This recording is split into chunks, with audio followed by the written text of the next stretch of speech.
Hey guys, it's Devin Moreno here, and this time we're going to be renovating this house, another house in Baltimore. This is going to be a complete full gut renovation. So I'm going to take you guys on side and see what we're going to be doing. This is before we've done anything. We just purchased the property and we close in 2 weeks. So let's take you inside. So welcome to someone's new dream home. And so, as you can see from this entire place, this is a complete dump. It's actually a foreclosure or something. I think I'm not actually sure the actual situation here, but we actually got the house for $24,000. So this is an extremely cheap house, which is actually very typical in Baltimore City. I'm gonna go through this entire thing, kind of show you what we intend to do with this. It's a bit of a war zone, so I'm gonna go ahead and walk you through it now. All right, so the first thing we're gonna go ahead and do here is demolition, all right? We are gonna blow away all of these walls. In fact, these black markings you see here are actually markings from our demo guy, indicating that we intend to completely knock out all of this. We're going with an entirely open concept house and style. So all of this flooring, everything you see here is gonna be also taken away. We're ripping up all the floors. We're also ripping up the ceiling. You can actually see some damage there. I'm actually not too worried about that. That might look scary at first, but really it's just kind of what's holding up the actual ceiling itself. We're gonna replace that with beams and put some drywall throughout everything. We're actually re-drywaling all of it, including even this old cork board here.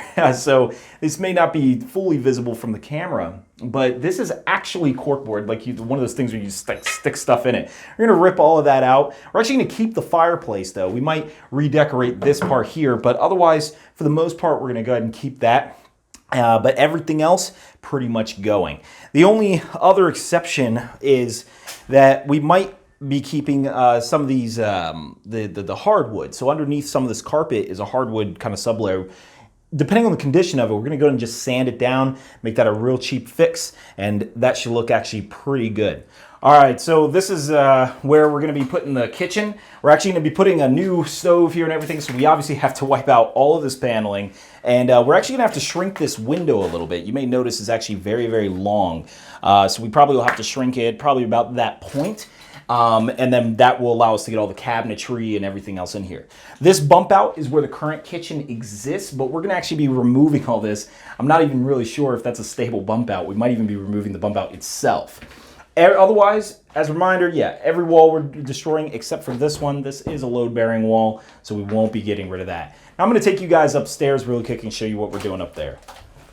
So all these stairs here are gonna actually be removed. Not the stairs themselves, sorry, the carpet. And up here, you're gonna actually notice that we have a 4-bedroom and 1-bathroom sort of situation.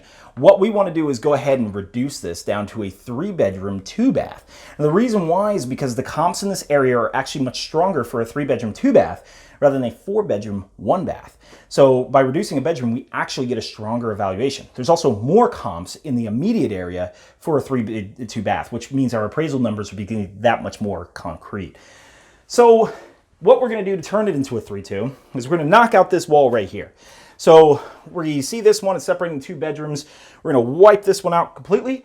And then this bathroom, we're gonna actually plumb through this wall and connect this bathroom to another bathroom here on the other side. That will create our master bathroom look. And that will pretty much, master bed, master bath, give us everything we need. So that'll be 1 bedroom, and then we'll have these 2. Now for these 2, I'm not gonna necessarily show, but we don't actually have a closet in there. So we're gonna have to take this hall closet here, blow through the wall on this side, close this up, turn this into a little walk-in closet of a sort. And then coming in here, we got a lot of work. Once again, we're gonna remove all the walls on top of the studs back there. But what we're gonna do is knock out this closet, wipe this out, extend it fully so that it extends the entirety of the wall, give them a nice closet. You'll also notice there's really no outlets. As we look around the room, there's not really any outlets in the room, so we do have to put outlets at least every 8 feet as a per rated code. You don't have to put them a certain height up, but if you do have 5-inch baseboard, which we are gonna be putting in here, then we can put some little outlet boxes that allow us to put the outlets in the baseboard itself. We're gonna be having the electrician do that. That's pretty much it for kind of the main focus of this house. I mean, if you guys have any questions, I'll definitely cover them in future videos. I'm going to be doing a lot of these. So I will talk to you all really soon. Hey guys, so this is now the second property that I'm purchased, and we are renovating this at the exact same time that we're doing the other house.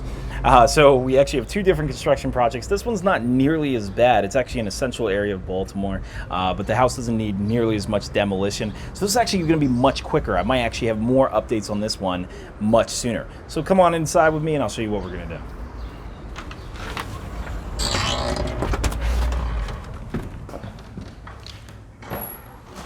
All right, so as you can see, this is actually a little bit easier. It's actually not quite as much junk lying around. A lot of this demolition job is going to be pretty similar to the one on Edgewood. We're going to call that one Edgewood, and then I'm going to call this one Venable for the purposes of all these videos. It's just the streets that they're on. So for this house of Venable, we're going to go ahead and blow away this wall here, except there's another wall just behind it. We're going to blow away that one because it is load bearing, unlike the other property where it was not load bearing the entire thing. So we could just wipe everything out for the nice clean look. But this one, it'll just be these walls here. We're actually gonna take out these baseboards. You wanna get rid of anything with lead in it. So we definitely want those removed. All the windows and such, once again. Now the windows themselves we're gonna keep, just the trim around them we're actually gonna remove. It's actually good that we get to keep the windows because one of the most expensive parts of these renovations are the windows. You're talking about $250 per window. Sometimes you can look at a house, see 18 windows on one side, and know your renovation budget is gonna be blown completely. So it's real nice we don't have too many of those. As far as the floor, this is an example of where we're gonna keep the floor and just sand it down. It actually saves a lot of money just doing that. To restain it, resand it, get it all done. However, the floor here is where we're actually going to remove it. So here you see this sheet vinyl. This type of vinyl flooring is horrible. You definitely do not want to use this in your rental properties. Yes, it's really cheap. It's actually the cheapest type of vinyl and almost the cheapest type of flooring. But you can almost guarantee that this will be ripped up just this way. It'll peel all the time. Also, repairing it is kind of a pain in the butt. So, I mean, essentially you have to relay down an entire new sheet. These things, you're talking about maintenance nightmares, you're gonna be constantly replacing them. And if they get a hole in them or anything, you can't really fix it. Fixing just that one little part, you gotta pretty much redo the entire thing. So sheet vinyl, that's not what we're going with. If we were to use vinyl, it's definitely the luxury vinyl planking. Pay a little bit more money, get something that's waterproof. So we're also going to remove the carpet that you're seeing on these staircases. We don't want carpet in our rentals. That is something of kind of, I don't want to say the past, but it's more going to be something in a flip. We want our stuff to be as pretty much no maintenance, as little maintenance as possible. And so that's what we're going for. Carpet constantly has to be pulled right up. Let's go ahead and take you in the kitchen. So here in the kitchen, we have pretty much laminate countertops. We are going to actually replace these for granite. Granite at this point is cheap enough where we can easily do it for a very low cost. So we have no issue with that. Most of these cabinets we can actually just keep. Most of it could just be easily repainted, restained, whatever. So this is not going to be an issue at all. In fact, where we can keep things, we definitely want to. This fridge, for instance, if we can salvage this fridge and just simply clean it out, then this might actually be something really worth keeping. So we definitely want to see if we can salvage that. The dishwasher, once again, possibly could be salvaged. Probably get rid of this sink, remove that and all that. But also, just looking underneath the kitchen cabinets, you guys can't really see it, but it's all PVC piping. You might be able to see down there, but that's something to always make sure you do as soon as you go into these properties. Look under the sink, see what kind of piping you're working with. PVC means we're pretty good on the plumbing, most likely. So, I mean, other than that, the only thing you might notice throughout the house, one last thing, the wall that I said we're keeping is actually this one.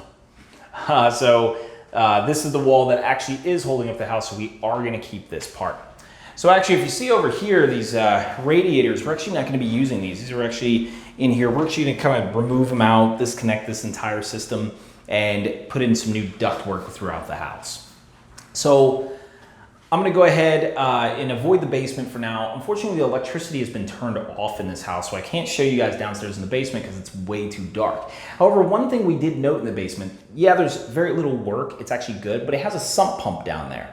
Now, for some of you guys might know, a sump pump is actually meant to take water out of the property and pour it outside or somewhere else. But it can only do that if there's electricity. So you may notice that kind of creates a problem that there's no electric, I can't turn on the lights, which means the sump pump's not working. So this is definitely a property where you want to keep monitoring it up until closing if you can. Maybe even put the electric in your name closer to it just to make sure that you don't have a flooded basement one day and now your problems are even worse. This is actually a constant problem in foreclosed properties where the banks will often turn off the electric and the BGE and everything, or the electric out of the services, because they don't want to keep paying the bill. They also don't want to introduce squatters into the situation.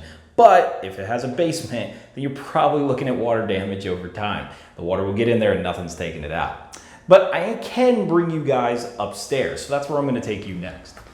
All right, so here we are. You guys see right here off to our right side, we have 2 bedrooms, and then off here to our left, we have the master bedroom, which really is just the biggest room, and then the bathroom right here. And I'll take you in this master, and you can kind of see why the owners had to sell it. So this house was damaged as a result of smoking. So you can see all the fire damage and everything. So yeah, definitely... Sometimes tenants, I guess, can burn your whole place down if they end up smoking and falling asleep with it. But we're going to actually remove all of this. We're going to take out the stubs, take down the drywall, everything, and we're just going to redo it all. We're going to replace it with brand new studs. We don't want to risk using this lumber. This is all very weak. You may notice, actually, this lumber above us actually is what held the drywall, but it is not what held it holds the actual foundation of the house, which means if we really wanted to, we could remove these studs and allow a vaulted ceiling look with an exposed brick exterior on the top. And that might kind of give, actually, if you can see a little bit actually more over here, where you see that exposed brick look. So that is something that we can consider. You can fit insulation between it and such. And that pretty much might be a nice little feel there. This flooring here, not 100% what we're going to do with this, but most likely we're going to use luxury vinyl planking. Unlike the bottom floor, sanded hardwood, up here we'll probably go more that route. We'll also take away the radiators, take away the baseboard, and make sure there's plenty of outlets, because this house has the same problem as the last one, not enough outlets. You're going to notice in these old houses that there's generally a low amount of electricity because they didn't have things like hair dryers and heaters and all that stuff that we have today. All the appliances used a lot less electricity. So you might even find that a lot of these old houses have all the electric on a single circuit. That creates a little bit of a problem sometimes where we have issues like we don't have electric in the bathroom, and we don't, like, you know, only maybe 2 outlets per room, and then if they use too many utilities, the whole top floor is out. So we definitely need an electrician to run another circuit up here. That's something just for the comfort of our tenants we definitely want to do. And it's honestly pretty cheap once all the walls are gone anyway. So after that, we have this bathroom here, and in this bathroom, I'm pretty much going to remove everything, completely gut it all out, and we're going to remove the tub, all of it. And so I think that'll make that a little bit easier, just have all new stuff for your bathroom. We're not going to go crazy fancy with the materials, but we are going to retile it with a very nice tile. Not to go too expensive, as it is a rental property, not a flip, but not so cheap that we can't get a tenant to be wowed by it. And outside of that, removing all the ceilings, really not too much to show in the bedrooms themselves, but that is it. So let me know if you guys have any questions about either this property or my other one, Edgewood, and this one being called Venable, like I said, for the street name. And I'm going to give you guys updates throughout the entire renovation process. And I will talk to you all very soon.